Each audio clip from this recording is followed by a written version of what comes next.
Pay close attention. What you're about to see is Bible prophecy being fulfilled.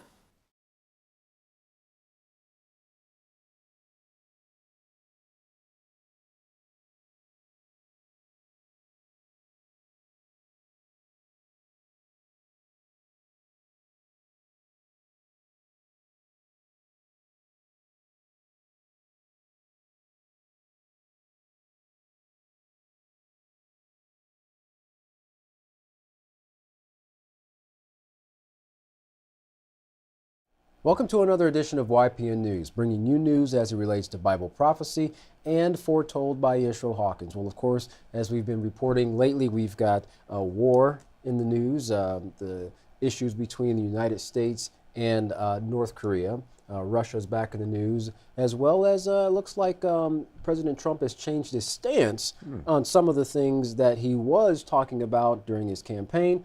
Well, he's kind of going in a little bit different direction as he actually has been now that he's put in office. That's right, and that sometimes occurs. But we're going to first start off with what's taking place in Rome, because there may not be a large Catholic population in the country of China, but there was definitely a show of support by the followers of the Catholic Church as the Pope greeted and once again kissed babies as he walked through a crowd in Rome. Now, many parishioners were holding miniature flags of China as others cried and crawled to get an audience with him, as you can see from some of this footage. Now, Katan, that's interesting because as we've reported in the past, the Vatican and China are not on very friendly relations. In fact, the one thing that the Chinese government had warned the Catholic Church was, do not mess with our religion. That's right. Well, as the country of North Korea is preparing for yet another nuclear test, the United States is putting on a show of force, releasing a picture of a fully armed aircraft at the Kadena Air Force Base in Japan. And speaking with Fox News regarding the U.S.'s response to rising tensions with North Korea, President Trump said, "We're sending an armada, very powerful. We have submarines, very powerful, far more powerful than the aircraft carrier that I can tell you." Now, he continued by saying, "We have the best military people on earth, and I will say this," he, referring to Kim Jong-un, "is doing the wrong thing. He's making a big mistake." Now, former CIA analyst Fred Fleets said regarding the U.S.'s recent activities between North Korea, China, and the recent dropping of the U.S.'s largest conventional bomb in Afghanistan, which is the Massive Ordnance Air Blast, or MOAB for short, that the dropping of this bomb sent a message to America's enemies around the world. He continued saying the Trump administration is trying to undo the perception of American weakness that I think emboldened our enemies worldwide. And I think what happened in Syria, Afghanistan, the Koreans, Iranians, and the Syrians have definitely taken notice. Regarding that bomb, the U.S. recently dropped the largest non-nuclear bomb in Afghanistan, the target, ISIS. But the impact was not only meant for ISIS, but also for North Korea. When President Trump was asked if he was sending a message to North Korea, he said, "It doesn't make any difference. That problem will be taken care of." Well, the 21,600-pound bomb was aimed at the center of an ISIS cave complex in Afghanistan. At its 7:32 p.m. local time, detonation would have crushed the life out of any fighters in the caves as its pressure wave rippled out for a mile in every direction and sending a mushroom cloud billowing in the sky. Now, the general in charge in Afghanistan, General Nicholson, said that he used the bomb so that Afghan troops and their American advisors wouldn't have to go in on the ground and clear out the caves. About 600 to 800 ISIS fighters in Afghanistan, most of them concentrated in an area just across the border from Pakistan. Now, the bomb had been moved into Afghanistan during the Obama administration, and the strike had been in the works for months, with the authority to use the bomb being delegated to General Nicholson. Well, the bomb is used by being unloaded from a parachute from a cargo plane where it detaches from its sled and is guided by a GPS system to its target, which is accurate to within 10 yards. It was specifically developed to attack cave complexes and for its ability to inflict terror. Well, Afghan's Achin district is where the bomb was dropped near the Afghanistan and Pakistani border. People throughout the land said that they could feel it when the bomb was detonated. Now, the U.S. has been testing the GBU-43 bomb for years, but this is the first time that it's been used. Now, targeting tunnels in the Nangarhar province, where Afghan Ministry of Defense said that dozens of fighters were killed. Now, Commander Nicholson said that this was the right weapon against the right target, and I want to assure the people in Afghanistan that our forces take every possible precaution to prevent civilian casualties.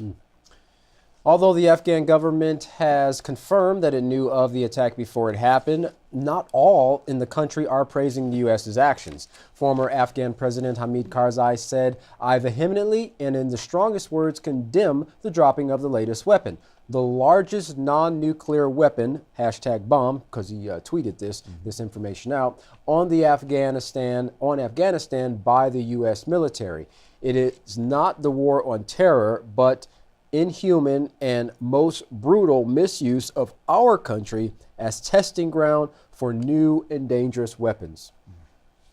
Now, if you remember, former President Barack Obama spoke at a U.S. Asia Leaders Summit about the role of a leader of a country.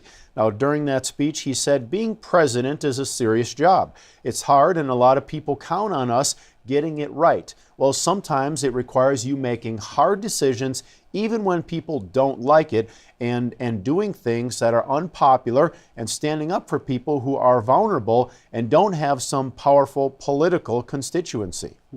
He continued, and it requires being able to work with leaders from around the world in a way that reflects the importance of the office and gives people confidence that you know the facts and you're not just going to play the crowds back home, because, of course, they have a crowd back home too, and you're trying to solve problems. He concluded talking about the primaries and the things that are said out of emotions that get reported. But when it comes down to it, the person that gets elected will have the nuclear codes and can order 21-year-olds into a firefight and have to make sure that our banking system doesn't collapse and are not only responsible for the United States, but 20 other countries that are falling apart and are going to be looking for us to do something. So basically what the former President Barack Obama was saying is that, it's a little bit different once you get into office, and there's going to be a lot of responsibility that president has, especially with having the nuclear codes and being able to order a strike if necessary. Right, and it's not just an America-only type of thing, because those responsibilities will affect the United States, but also essentially the whole world as well. So we have our field correspondent Larry McGee to give us some of the latest news and updates in regards to President Trump and some of the different stances that he is now standing on, and along with some other things taking place with Russia in regards to Syria. Larry, what do you have for us? Newly in office, but apparently already in need of a vacation, President Trump was away at one of his resorts in Mar-a-Lago recently. Between rounds of golf, the president sat to address questions with reporters, one of which was whether or not the recent decision to drop the mother of all bombs in Afghanistan was intended to also send a message to North Korea. To that, the president's response was that he doesn't know if it sends a message, and it doesn't make a difference whether it does or not. North Korea is a problem, he said, and the problem will be taken care of. The president gave hints of the pugnacious peninsular nation being a primary issue of concern during the days of his campaign, and has endeavored to work closely with China since his election to bring the feisty republic to heel. The trade-off for China is reportedly a very lucrative trade deal, gift-wrapped with both compliments and conditions. If China is unable to do its part in persuading North Korea to acquiesce to U.S. demands, then the U.S. will simply go it alone. Secretary of State Rex Tillerson, in reinforcing the same tone of urgency, stated during a conference in Asia last month that the policy of strategic patience has ended. Despite the deceptive allure of a quick fix through force, analysts say there are no easy solutions for the issue, with intelligence reports stoking fears that Pyongyang might be on the verge of conducting its sixth nuclear test. The president has taken to Twitter to say that he has great confidence that China will properly deal with North Korea, and if they are unable to do so, the U.S., with its allies, will. In response, the North Korean vice minister commented that President Trump is always making provocations with his aggressive words. Vice President Pence is due to initiate an 11-day tour of the Asia Pacific. His first stop is slated to be South Korea, where the subject of a military option for North Korea is expected to come up. The president's change of stance on various issues is also coming up, with analysts saying that as opposed to President Trump changing the White House as he had suggested during his campaign, now that he is in office, the White House is actually changing him. As an example, reporters cite a 2016 discussion where the then presidential candidate called NATO obsolete.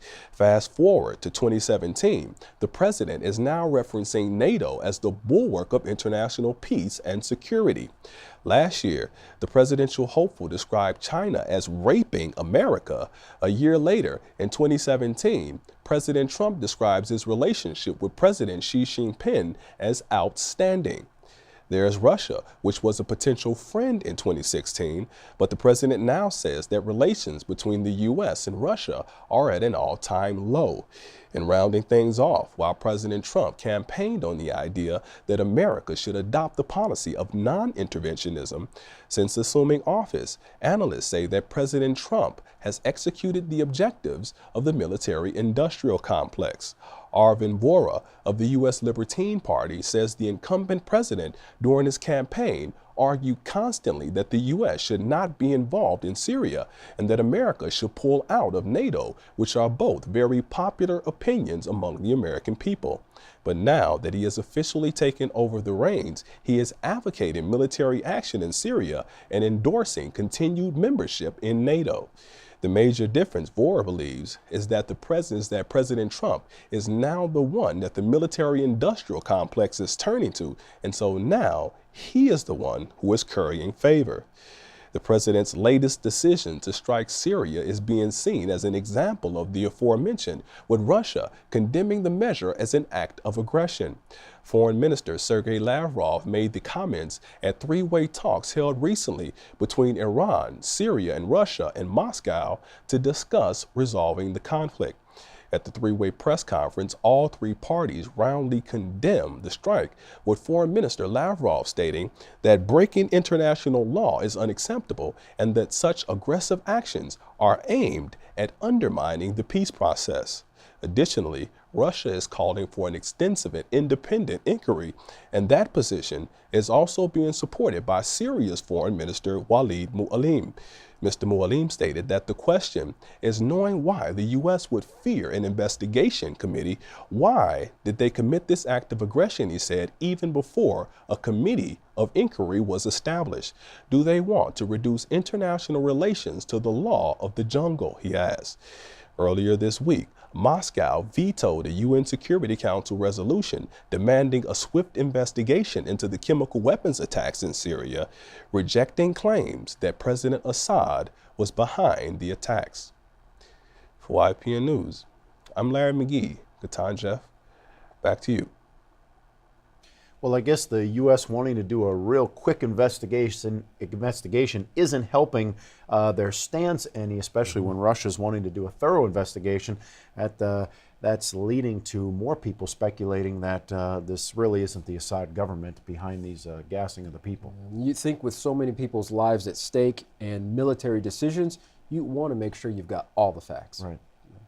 Well, all eyes are on North Korea as the country gets ready for the Founding Fathers' 105th birthday anniversary celebration. Now, just 24 hours away from the biggest holiday of the year for the North, the U.S. and its allies in the region are on edge, wondering if Kim Jong-un will give the command to go forward with their sixth nuclear test. Now, in past years, the anniversary had been used to carry out such high-profile tests. The rhetoric has ramped up overnight as one North Korean official called President Trump's policy toward his country more vicious and aggressive than Obama's. The vice foreign minister added his country was prepared to go to war if provoked. He also told the Associated Press the country will go ahead with a nuclear test at any time and place they deem necessary. Well, the situation is not being taken lightly by the United States. 2 American destroyers with Tomahawk cruise missiles are only 300 miles from the nuclear test site. Multiple sources have reported if U.S. intelligence detects a nuclear test is inevitable, the White House is considering a preemptive strike for the first time in history. Now, such a strike could include both missiles and bombs, as well as cyber attacks and special operations. Well, Secretary of Defense James Mattis told reporters, "We're working with international partners in order to defuse the situation, but the bottom line is North Korea's got to change its behavior. The country has already conducted several missile tests this year. They have already the capability to reach South Korea, Japan, Russia, and Southeast Asia, and it's believed they are also working on a new missile that could reach the west coast of the United States." Now, the Japanese Prime Minister is also raising concerns North Korea may be able to send a missile loaded with sarin gas into Japan. With such a deadly arsenal and an unpredictable leader, it's unclear what North Korea's next move is going to be. While Pyongyang prepares for pageantry in the southwest of the country, the northeast, North Korea's nuclear site, has been showing signs of being ready for the next nuclear test. In a recent interview with CNN, one military analyst, Joseph Bermudez, explained how observing satellite imagery of the nuclear site had shown him and his colleagues patterns leading up to past nuclear tests.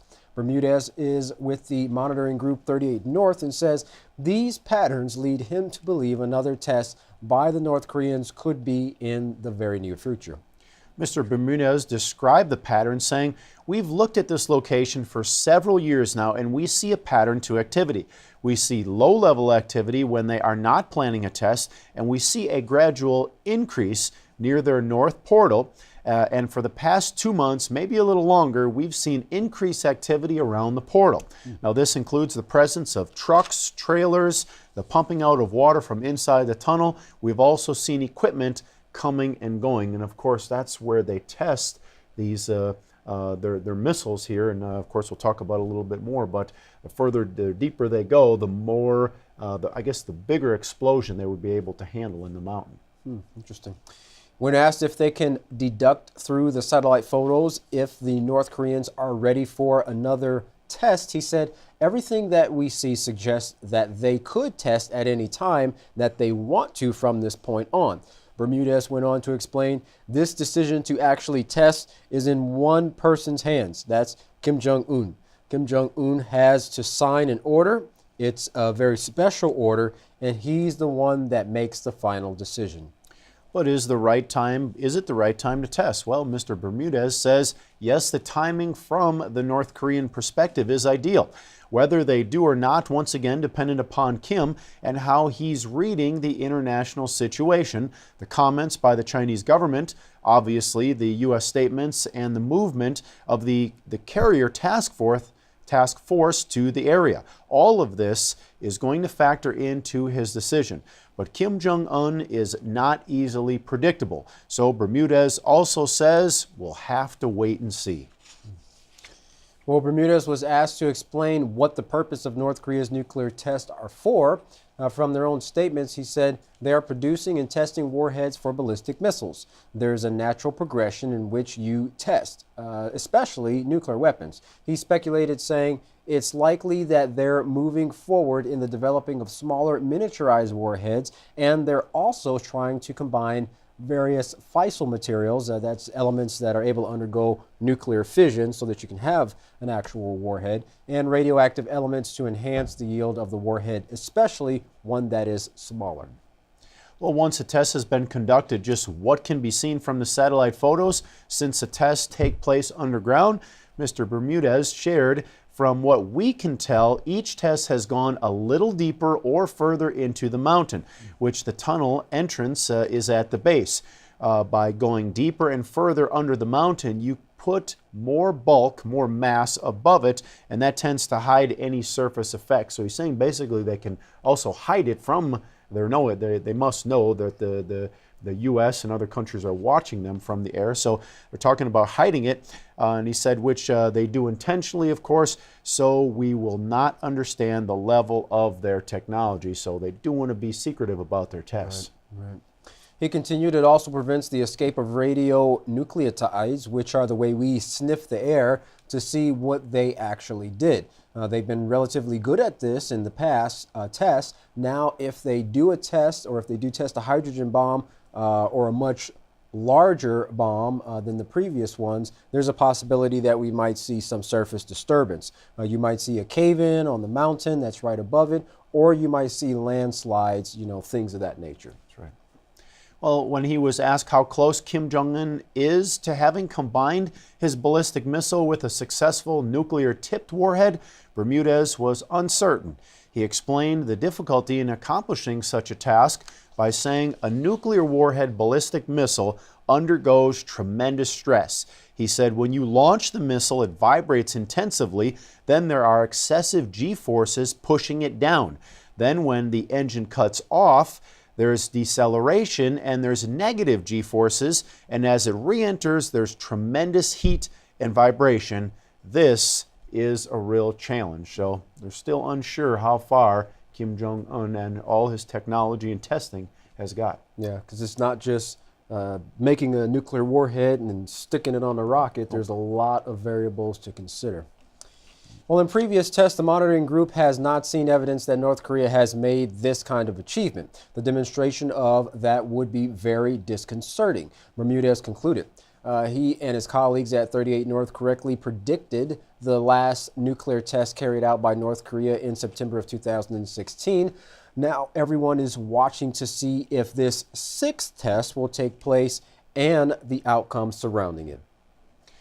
Whether or not North Korea decides to go ahead with their nuclear test, one thing's for sure, the nations are getting further and further from peace.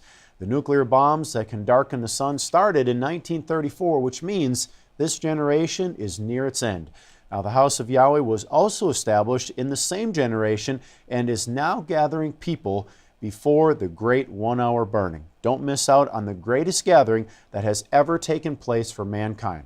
Contact the House of Yahweh, and don't forget, when you do, request your free copy of the Prophetic Word magazine and monthly newsletter. Here's how. To contact the House of Yahweh, you can write them at the House of Yahweh, P.O. Box 2498, Abilene, Texas 79604. You can call them at 1-800-613-9494 or visit any of their websites at www.yahweh.com, www.yisroelhawkins.com, www.yahwehsbranch.com. You can also visit our website at www.ypnnews.com. You can email them at info@yahweh.com. And for all calls outside the United States, please dial the number on your screen. And of course, don't forget the latest study reference to the Holy Scriptures produced by the House of Yahweh, the Yisroel Says and Ask Yisroel programs. And you can find that online free by going to www.yisroelsays.com and www.askyisroel.com. Well, don't go anywhere. Up next is Yisroel Hawkins explaining Bible prophecy to you and what is coming next for this world. For all of us here at YPN News, I'm Jeffrey Heimerman. And I'm Katan Alexander. Thanks for watching.